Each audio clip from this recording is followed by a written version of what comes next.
Greetings. It is I, Scuff D, and tonight we dine on blood.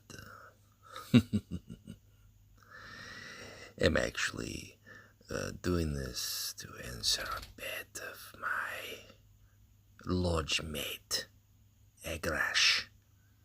So here we go, talking in Curze voice.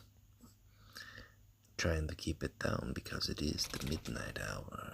The children of the night, yes. If you're tuning in, I believe tonight I have debuted a new intro video to my madness. Yes.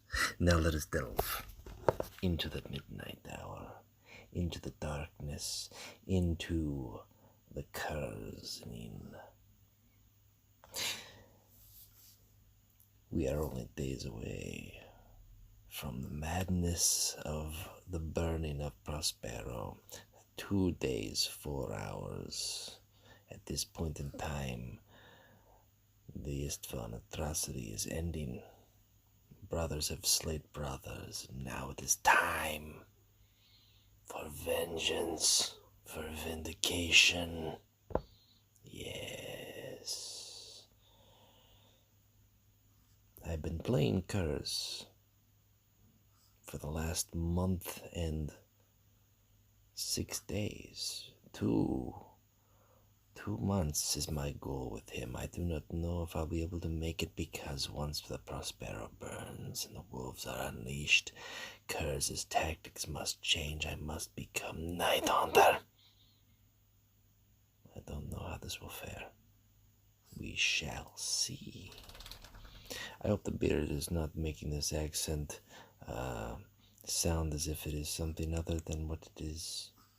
Tonight is a special night. Tonight I honor my commitments, and I bring you the Curzening.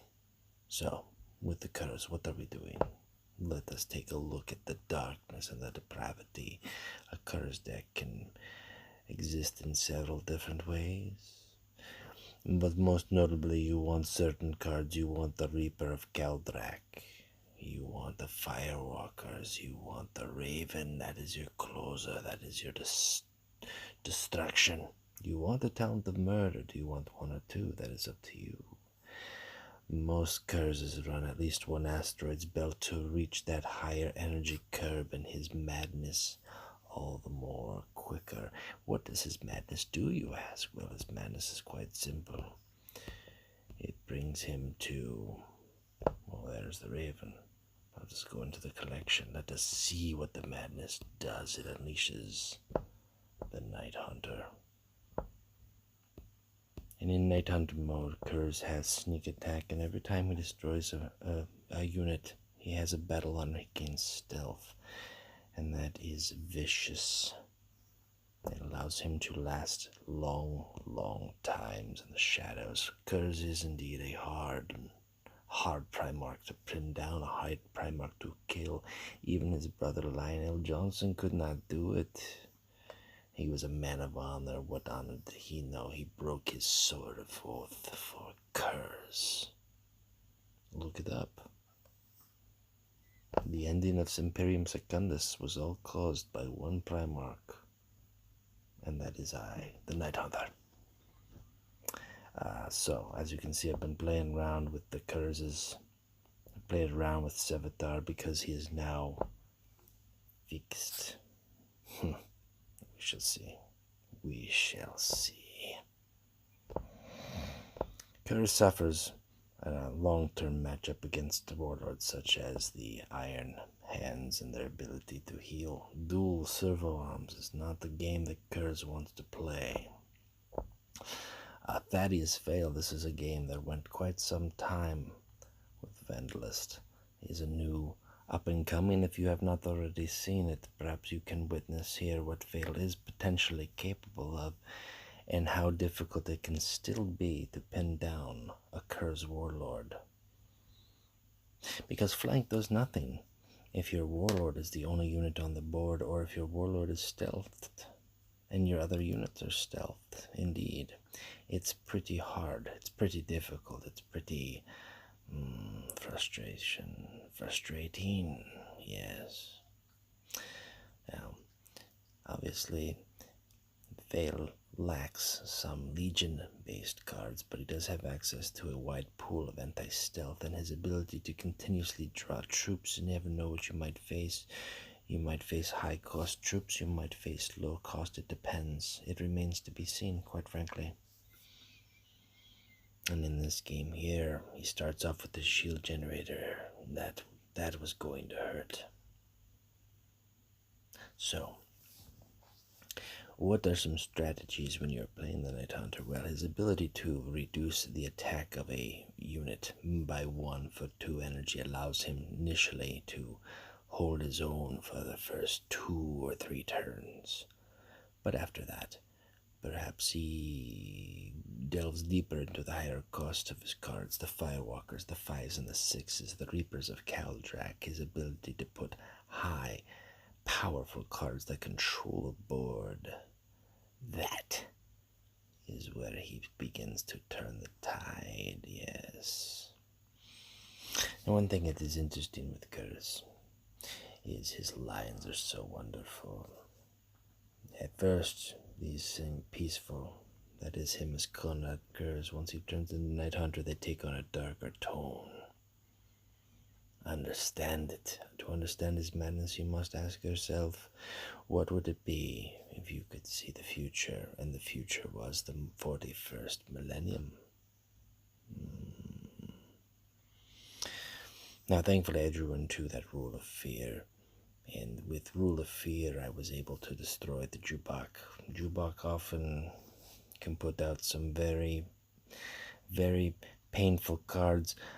One thing that I've seen tonight was a Lucius who pulled my Mercy and Forgiveness, and that was not very forgiving. The game ended in a draw, simply due to the fact that 2 aggro warlords slamming into each other was quite vicious. Now there's a perfect example of Fayle using an anti-stealth to destroy the troop. Quite frankly, I think the Skitarii Protector is an excellent addition to a failed deck. Or Joker Company, for instance, that is also a good card, but he has the chance to draw that with his power, so at this point I am simply trying to keep more units on the board, more options. His health is what will be the deciding factor. And there is his trick. One of several he has. It is quite effective.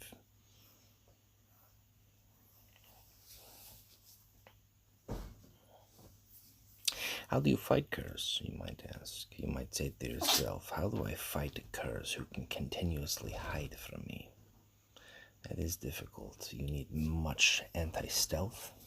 More importantly, you need to keep the anti-stealth in your hand. If your deck cannot go the short game, if it is not aggressive enough, then you must know that you must have at least 1 card in hand for that end game. Build your board up and then unleash everything you have, yes. Here is another trick I find quite wonderful with Fayle, is his ability to turn his 9-drop into a Duke that can return anything to the board. However, thankfully, I have my Melgathor, and this will give me momentum. You will see. It is quite a good game here we had. Another way to deal with Curze, and it is a little bit trickier depending on your deck, is to bring out as few troops as possible for him to use his ability to stealth on. If you only have your warlord, it is only a matter of time before he is unable to do anything about it, and then he will die. Or he will suffer your wrath. Angron and Erlen are quite capable of this, especially if they are able to pull several Armor of Marses to prolong their lifespan. Curze is a very long game, potentially. However, his health, because he goes with his face before he can get to his madness, his health can go low. Traditionally, I don't think too many times do I have Curze reach madness above 10 health. It's potentially possible, but it is not common. So there's that one way to deal with it. There's the anti-stealth way to deal with it. Yes. What else can you do? Direct damage often does the trick. Mandragorax is a very difficult matchup for the Curze. Mandragorax has the ability to continuously hit him, and more importantly, not to be underestimated, is that ability to disrupt his early troop potential, his stealth troops that he's dropping with 3 health and 4 health. They will not last long with Mandragorax's ability. If anything, you might benefit from one strike, or you might have to save up and drop several troops at once, and at that point in the game, Mandragorax can deploy an artillery strike, a defensive satellites. It's hard to say. Now, this voice is getting annoying to you. I will stop it after this video. I do not apologize. Once again, this is the results of a bet that I've taken, and I demand to honor it. But I don't plan on doing it for a very long video. Yes. I don't know how many updates we'll see to Night Lords now that we've seen Sevatar, and the new Space Wolves are only days away. Days away. Will the Night Lords become the focus of any more updates, or will they go back and address other warlords such as the Iron Hands and the Iron Warriors or the Salamanders? Will they simply spend more time focusing on balancing the Space Wolves should they deem too powerful? It's very possible. So, that being the case, I'm playing the Night Lords as much as I possibly can before the time comes where I must relinquish them and return to the fold of the Imperium. At which point, I imagine I will play Space Wolves. I imagine I might play Thousand Suns, depending on what I draw. Now, I will say this, I am debating heavily the amount of gold that I need to spend. Should I spend it on Legion crates or not? The economy changes that the game has seen as of late. I don't necessarily know if Legion crates are the best buy. I might have to save up and simply get cards from the events, and that could be a very long, tedious game. We shall see.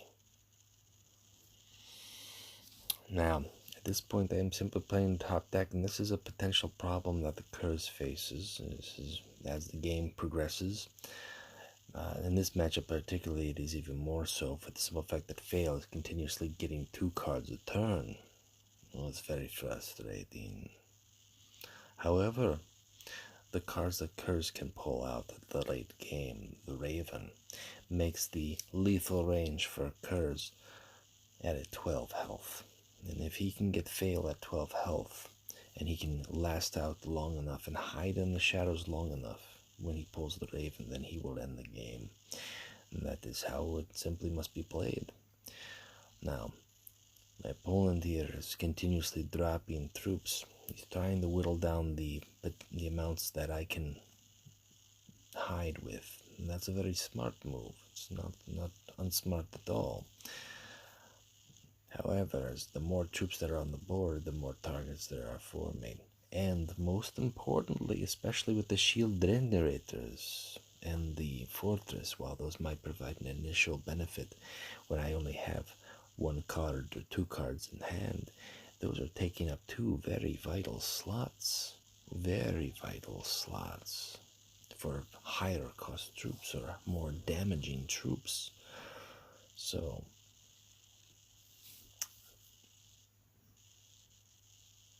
we shall see how effective it pays out. Now, I don't expect too long.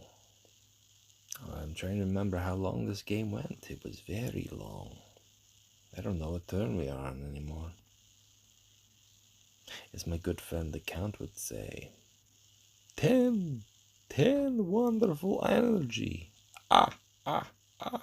And then there would be lightning and thunder, and it would be slightly less annoying, but we're over that. It's over and done. And quite frankly, my throat, there it is. But he's got a front line which makes it very difficult, so I must bide my time one last time.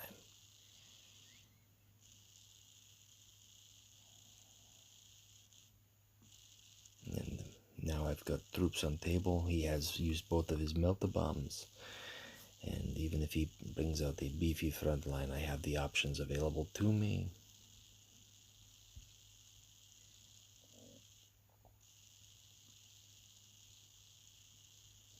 This was the second game I believe I faced Vandalist tonight. And then I played Curze under my other lodgemate's account because he is on temporary reprieve with work, so he's too busy to make his dailies. So to date, I did Curze games for me, Sevatar games for me, and that will do it. And then Curze games on his account for 2 days worth. It was quite long. I'm quite tired. I must retire after this. It is 1:30 a.m. It is well past the midnight hour now. So that is victory. That is vindication for the Nighthaunter. And now we wrap this up for the night. I bid you all adieu. Keep playing Legions, and the next time, hopefully, this accent, this voice, this character will be gone. I don't know if I could do this again. There are 17 other Primarchs, and none of them have quite the cadence that potentially the Nighthaunter has. And you could say that this is not really how Nighthaunter speaks, and that is up for interpretation. But tonight, this is how I deem him to speak. And hopefully I do not have to do this again. And yes, I keep my voice down because I do not wish to wake the creatures in my own house and face their wrath. Not a smart move. So, thank you for watching. Thank you for spending some time with me at the Curze Hour. And keep playing Legions. Good evening.